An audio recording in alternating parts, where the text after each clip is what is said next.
Peace, family. This is Eric here with another episode of Make America Green Again, and I wanted to make this video because I think this is a very important topic that I don't see covered enough in organic food production, and that's sourcing our fertilizers. So today we're going to talk about compost tea, which I think is my favorite form of fertilizer. It's really gentle, but it's really powerful. And because it's so customizable, you could make it as strong as you want. So you can custom tailor it to various plants. You can adjust the pH of it. You can dilute it. There's a lot of things that you can do with it. So let's take a look at it. This is our big vat of compost tea. And what compost tea is basically a blend of different composts and natural fertilizers that are mixed into water and then aerated for a while. So the main ingredients that we have going on here is water, and the number one thing for good compost tea is bacteria. So we've got worm castings in here because the digestive system of a worm is absolutely magical. I've heard that worms are the only creatures who take in food, and when they poop it out, it's more nutritious and bioavailable than when they took it in. That could just be a rumor, though. Don't quote me on it. Do your own research. With all of this stuff, do your own research. I'm not an expert or even a very good student. I just kind of love this stuff, and it's really fun to me, and I want to share it with everybody because I love it so much. So be mindful, do your own research. But so we've got the worm tea to bring in all of these magical bacteria and a lot of nutrients on their own right. And then we've added guano, which is bat poop or bat castings. We've brought in comfrey, which is an amazing dynamic accumulator. We've brought in yarrow, which is another amazing dynamic accumulator. Banana stalks, leaves, and some bananas that got hit by a freeze here in North Florida recently. That's where we are today, by the way. We are in North Florida, just outside of Gainesville. And so we've got these plants, the yarrow, the banana, and the comfrey. We brought those in because they're amazing mineral accumulators. Some plants have finer root systems, some plants have enzymes or mycorrhizal relationships, as in the case with Tithonia diversifolia, which we should have brought some of that in here, and maybe we still will. Some plants are basically more capable at absorbing nutrients than other plants. And once nutrients have been absorbed by a plant, they are now in a form that's very bioavailable to all other plants because those nutrients have been processed through an angstrom-sized filter, which is the little fine rootlets that have the capillary action that draw in the liquid and the nutrients. So this is all very bioavailable for plants. It's loaded with beneficial bacteria which oxygenate the soil, they retain water. It's also got forest soil that we gathered up with duff and leaf and a mixture of different sources of fungi to encourage the mycorrhizal fungal relationships in the soil. The more life that we have in our soil, the more healthy those soils will become. The easier that they can cycle the nutrients of falling organic matter or mulch, as it would occur in the garden, and the more water retention and more aeration that the soil is filled with. So it's all about bringing in lots and lots of life. And this is, you can tell, this is very much alive. One of the things that's important to note about compost tea is that it should be oxygenated.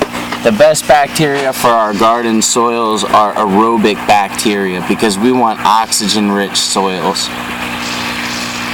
So we've got these aeration stones that are constantly bubbling, and then every now and then, maybe every 2 hours, we'll come in with a drill that has a mixer bit on it, and we'll drill and swirl and mix this whole trough here to infuse a whole bunch of air in there just to make sure that we are loaded up with aerobic bacteria and don't have a whole bunch of anaerobic bacteria. So that's the basics of compost tea. Now the reason why I feel like this method of fertilizing our gardens is so important is because when we buy fertilizers, now note that all of this came from the local area. The bat guano came from local caves. The bananas were growing on the other side of the garden. The yarrow and comfrey were growing throughout the garden. So when we source our ingredients locally to fertilize and nourish our plants, we are making a very, very powerful decision, because when we buy fertilizers in the store, they're coming from all over the world, for one thing. They're being driven all over the country, at the very least. Even if they're made in the USA, they're being driven all over the country. Where did the truck come from? Is the truck American? Is the truck local? Is the truck sourced from local materials? No, I mean, my whole reasoning for putting this channel together in the first place is to kind of bridge this gap that I see between the quote-unquote left and the quote-unquote right, Democrats, Republicans, whatever, supporters of Trump, people who disagree with Trump. But I think that we can all unify around the idea of food, and I think that a lot of the reason that this is possible right now is because Trump's whole message is all about America. America first. Let's put America first. I'm totally cool with that, because that's where I am right now. And we should always put wherever we are first, because the most powerful way to affect change is starting immediately around you. And that starts with the food that we put in our bodies, and that starts with the way that we fertilize those foods and grow those foods and find those foods. So let's put America first. When we're using foreign vehicles, we're supporting foreign economies. When we're using petroleum, we're supporting foreign economies. When we're using fertilizers that have been shipped in from around the world, we're supporting foreign economies. When we buy our food and it has a little sticker on it that says Mexico, Chile, South America, Holland, all of these other countries, we're not putting America first. So the most powerful thing that we can do to put America first is to grow our own food and take responsibility for how we fertilize that food. So that's why I really feel that this is an important message to share, and why it's really important for everyone to get behind brewing their own compost tea. Now, something else I want to touch on with the compost tea is that this is very strong. This is a concentrated fertilizer, and you might want to, if you're really getting into it big time on a large scale, you might want to invest in a multimeter that will tell you the total dissolved solids, the pH, and salinity of your mixture, so that you can make sure you don't burn a large crop field. That would be more for the sake of like a farmer or somebody who's doing this commercially. For us who are doing this on a small scale, we can just do this all the time. You can just have a 5-gallon bucket sitting outside of your house, constantly bubbling tea, and every day take a gallon of it and pour it into another 5-gallon bucket, cover it over with water, and water your garden with that 5-gallon bucket, and you'll constantly have this cycle of nutrients going on. You can even pee in that bucket, and that adds in a 10-2-2, that's NPK, 10 nitrogen, 2 phosphorus, 2 potassium from your own pee. And then the plants can really get to know you, because they'll know exactly where your nutrient deficiencies are. And another thing for applying this, one of the things, we're just going to touch on this. This is like a sneak peek of a future video here. The reason that we're doing this preparation in early spring when there's not really any plants to fertilize is because we're using it as an inoculant for biochar. Well, this is charcoal right now, but charcoal is basically pure carbon.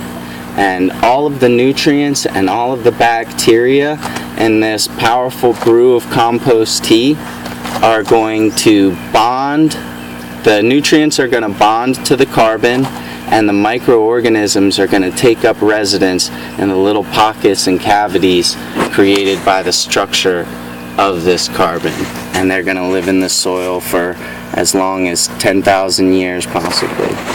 So, a little sneak peek of videos to come. So get home, you know, whenever you get home today, do some research, start looking up compost tea, start thinking about how you can use this technology to improve the health and vitality of your garden, and how you can start using this technology to make America great again. You know, let's make America green again. Peace, family.